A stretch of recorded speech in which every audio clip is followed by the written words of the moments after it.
जब मित्र में एक बार फिर से आपका स्वागत है। आशा करता हूँ आप सभी अच्छे होंगे। दोस्तों इस वीडियो में हम बात करेंगे हिमाचल प्रदेश बीएससी नर्सिंग की काउंसलिंग प्रोसेस है वो स्टार्ट हो चुकी है। तो कॉलेज अलॉटमेंट लेटर से रिलेटेड आपके काफ़ी सारे डाउट है। अलॉटमेंट लेटर फीस भी आपको जमा करवानी है, कितनी जमा करवानी है, और साथ ही जैसे फर्स्ट राउंड काउंसलिंग में आप पार्टिसिपेट कर रहे हैं, आपको कॉलेज अलॉट हो गया है, आप नहीं लेना चाहते इस सेकंड में, किस तरीके से आपकी प्रोसीजर रहेगी। तो सारी जानकारी आपको जो काउंसलिंग से संबंधित है वो इस वीडियो में मिलेगी। वीडियो को शुरू से अंत तक जरूर देखिए। और दोस्तों अगर हमारे चैनल पर नए हैं, चैनल को सब्सक्राइब करें, बेल आइकन को दबाएं, इससे कि आने वाले सभी वीडियोज का नोटिफिकेशन आपको मिल सके। तो दोस्तों ये सीट ऑफर गाइडलाइंस हैं, ये भी जारी कर दी है। तो आप ऑफिशियल वेबसाइट पे जो इम्पोर्टेंट नोटिस वाला सेक्शन था वहाँ से आप इसको डाउनलोड कर सकते हैं। तो इसमें आपको जो अपनी सीट को कंफर्मेशन करने के लिए दोस्तों आपको 1000 रुपीज़ की जो फीस है ये आपको पे करनी होगी। आपको जैसे ही कॉलेज अलॉट हो गया है और आपको उसको कन्फर्म करना है तो आपकी कन्फर्मेशन तभी हो पाएगी जब आप 1000 रुपीज़ की फ़ीस है वो पे करेंगे। ये नॉन रिफंडेबल आपकी रहेगी। इसके लिए दोस्तों आपको लिंक दिया गया है, ये www.erpamrusp.in। तो ये लिंक आप डायरेक्ट URL बार में फिल करके भी आप अपनी लॉगिन डिटेल्स से आप अपना प्रोविजनल लेटर डाउनलोड कर सकते हैं। और इसका लिंक है वो आपको ऑफिशियल वेबसाइट पे भी दिया गया है। तो आप इस पे जाके अपनी लॉगिन डिटेल्स आपको डालनी है और लॉगिन करने के बाद में आपको जो अलॉट हुई है कॉलेज, वो अलॉट हुई कॉलेज आपको शो करेगी और वहाँ से आपको अपनी सीट एक्सेप्ट करनी है, रिजेक्ट करनी है, वो आपको शो करेगी। आप एक्सेप्ट करते हैं तो आप अपनी फ़ीस पे करनी होगी, तभी आपकी सीट है वो कंफर्म रहेगी। फिर ही आप अपना प्रोविजनल जो एडमिशन लेटर है वो डाउनलोड कर पाएंगे। तो इनकी ये प्रोसेस है। इसमें जो प्रोसेस आपको यहाँ पे दी गई है कि आपको किस तरीके से इसमें आपको प्रोसेस कंप्लीट करनी है। तो आपको जो इंपॉर्टेंट नोटिस वाला सेक्शन है उसमें आपको एक लिंक दिखाई देगा, आप या तो उस पर क्लिक करके जा सकते हैं या आप डायरेक्ट ये URL बार में फिल करके भी आप लॉगिन वाले पेज पे जा सकते हैं। फिर आपका जो अकाउंट आ जाएगा उस अकाउंट में आपको वहाँ पे आपका शो करेगा कुछ इंस्ट्रक्शन वगैरह। इंस्ट्रक्शन वाले पे जस्ट नीचे आपको 7 नेक्स्ट लिखा हुआ आएगा, उस पर आपको क्लिक कर देना है। और जैसे 7 नेक्स्ट करेंगे तो आपका जो सीट अलोकेशन इस तरीके से आपको 2 टैब आपको यहाँ पे इस तरफ दिखाई देगी। एक आपका रहेगा जो इंस्ट्रक्शन वाला, सेकंड आपका रहेगा सीट अलोकेशन स्टेटस। तो उसमें आपकी जो स्टेटस है, जैसे कौन सी कॉलेज आपको अलॉट हुई है वो आपको शो करेगी। उसमें आपको एक्सेप्ट और रिजेक्ट दो आपको नीचे बटन दिखाई देंगे, उनमें अगर आपको एक्सेप्ट करना है तो एक्सेप्ट कर लीजिए। तो अगर आप एक्सेप्ट और रिजेक्ट दोनों का आएगा, आपको अगर कॉलेज पसंद है आप एक्सेप्ट कर लीजिए, अगर नहीं पसंद है सेकंड राउंड में जाना चाहते हैं तो आप रिजेक्ट भी कर सकते हैं। तो वहाँ पे आपको 2 ऑप्शन मिलेंगे। अब आप अपने यहाँ पे एक्सेप्ट कर लिया, एक्सेप्ट प्रेस करने के बाद में आपको जो सिस्टम है वहाँ पे एक पॉपअप आएगा और आपको ये पूछा जाएगा कि आप सेकंड राउंड काउंसलिंग के लिए जाना चाहते हैं।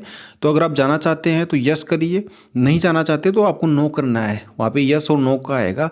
अगर आप यस करते हैं तो आपका जो सेकंड राउंड में है आप नहीं जा पाएंगे। अगर आपने यस कर दिया, आपको कॉलेज पसंद है, तो आप अपना नो करेंगे तो आप सेकंड राउंड में जा सकते हैं। अगर आपने यस कर दिया तो आप सेकंड राउंड में जो आपका यस और नो का आएगा, तो अगर आप जाना चाहते हैं तो यस करेंगे तो आप सेकंड में पार्टिसिपेट कर सकते हैं। अगर नो करेंगे तो आपको जो कॉलेज दी गई वही आपको अलॉट हो जाएगी। और अगर आपको जो कॉलेज अलॉट हुई है अगर आप उसमें नहीं जाना चाहते हैं तो आप उसको रिजेक्ट कर दीजिए, एक्सेप्ट नहीं करना है, तो आपकी जो सीट है वो आपकी कैंसिल्ड हो जाएगी। अब आपका जो सेकंड है कि अगर आप रिजेक्ट ऑप्शन चूज़ करते हैं तो रिजेक्ट में आपको क्या करना होगा। तो आप यहाँ पे देख सकते हैं कि सिस्टम आपसे पूछेगा कि are you sure you want to reject offer. तो अगर आप श्योर है तो आप उसको ओके या आपका जो कैंसिल है उसको आप कर सकते हैं। और फिर बाद में दोस्तों आप यहाँ पे देख सकते हैं who are not allotted the seat by the system during this round of counselling में fill the preference college and branch for the next round of counselling. तो आप जैसे रिजेक्ट कर देते हैं तो आपको फिर सेकंड राउंड काउंसलिंग में वैसे ही जो फर्स्ट राउंड काउंसलिंग के लिए आपने कॉलेज चॉइस फील की थी तो उसी सेम प्रोसेस को आपको सेकंड राउंड में भी फॉलो करना होगा। अब इसमें बात आती है कि आपकी जो पेमेंट फ़ीस की दोस्तों, आप जो सीट अलॉटमेंट है आपने एक्सेप्ट कर लिया तो आपको 1000 रुपीज़ का जो फीस है वो पे करना होगा। और वो आपको आप एक्सेप्ट करेंगे तो आपका आगे जो सिस्टम है वो ऑटोमेटिकली आपको पेमेंट गेटवे पर रिडायरेक्ट कर दे, जो आपकी नॉन रिफंडेबल फीस रहेगी।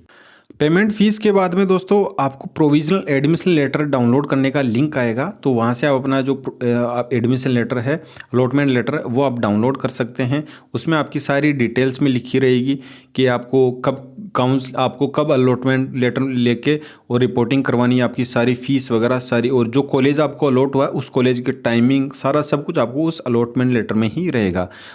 अलग अलग कॉलेज का अलग अलग टाइम ड्यूरेशन हो सकता है, तो इसी वजह से इन्होंने कोई नोटिफिकेशन पर्टिकुलर सेम नहीं जारी किया है कि इस टाइम पे ही सभी को अलॉटमेंट लेटर जारी होने के बाद में रिपोर्टिंग करवानी होगी। तो मैं भी डिपेंड करता है कि कॉलेज किस टाइम पे आपको रिपोर्टिंग के लिए कॉल करता है, तो वो अलॉटमेंट लेटर में ही आपका रहेगा। और इसमें बिल्कुल क्लियरली ये वाला इशू काफ़ी सारे स्टूडेंट को आ रहा है कि उन्होंने फीस डिपॉजिट करवा दी है 1000 रुपीज़, बट वो जो आपका प्रोविजनल एडमिशन लेटर है वो डाउनलोड नहीं कर पा रहे हैं। तो इस केस में आपको करना क्या है, ये आपके नंबर दिए गए हैं, 2 आपको नंबर दिए गए हैं, इन पे आपको कॉल करना है और एक ईमेल आईडी ये भी दी गई है, इस ईमेल आईडी पे भी आप इनको मेल कर सकते हैं। और आपने जो पेमेंट किया है उसका स्क्रीनशॉट आप लेके रखिए, साथ में उसमें जो आपकी ट्रांजैक्शन आईडी आपकी डिटेल्स है वो सारी सारी रहेगी, तो वो आपके पास में होना ज़रूरी है, जिससे कि आपके पास में फ्यूचर के लिए एक प्रूफ रहेगी आपने 1000 रुपये की जो फीस है वो पे की है, और उसके बाद में भी आपको जो अलॉटमेंट लेटर है वो डाउनलोड नहीं कर पाए, तो आप इन पर कॉल करके जानकारी ले सकते हैं।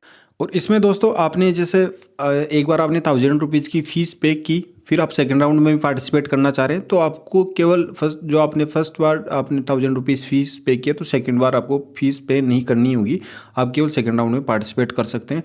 वो भी आप अगर एक्सेप्ट और रिजेक्ट वाला जो मैंने ऊपर आपको समझाया था, अगर उसको आप फॉलो करने के बाद में अगर सेकंड राउंड में पार्टिसिपेट करते हैं तो ये आप ले पाएंगे। तो 1000 रुपीज़ आपको केवल एक ही बार पे करना होगा, जो यूनिवर्सिटी फ़ीस रहेगी, तो ये आपको अच्छे से ध्यान रखना है। और फर्स्ट राउंड काउंसलिंग में जिनको सीट अलॉट हो रखी है और उन्होंने एक्सेप्ट कर लिया कॉलेज अलॉटमेंट, तो उन्हें उस कॉलेज में रिपोर्टिंग करवानी ही होगी। अगर आप सेकंड राउंड में पार्टिसिपेट करना चाहते हैं तो ऊपर का जो मैंने आपको सिस्टम बताया था कि आपको उस तरीके से फॉलो करना है, तो ही आप सेकंड राउंड में पार्टिसिपेट कर पाएंगे। अदरवाइज अगर आपने फर्स्ट राउंड में एक्सेप्ट कर लिया, आप जो कॉलेज अलॉटी है उससे सहमत हैं, तो फिर आप सेकंड राउंड में आप पार्टिसिपेट नहीं कर पाएंगे। तो आपको इन चीज़ों को अच्छे से समझना होगा। और दोस्तों जो आपको अलॉटमेंट लेटर में जो टाइम ड्यूरेशन डेट दी गई है, तो आपको उस टाइम ड्यूरेशन में रिपोर्टिंग करवानी होगी। अगर अब उस टाइम ड्यूरेशन में आप नहीं करवाते रिपोर्टिंग, तो आपकी जो सीट है वो ऑटोमेटिकली कैंसिल्ड हो जाएगी। तो ये आपको अच्छे से ध्यान रखना है। तो आप अपना जो पेमेंट है उसका जो इशू आपको आ रहा है उसका जल्द से जल्द उसका रिजोल्यूशन आपको लेना है AMRU में कॉल करके। अगर अब भी कोई आपके डाउट रहता है मुझे कमेंट बॉक्स में पूछ सकते हैं, मुझे इंस्टाग्राम फॉलो करके वहाँ से भी जानकारी ले सकते हैं।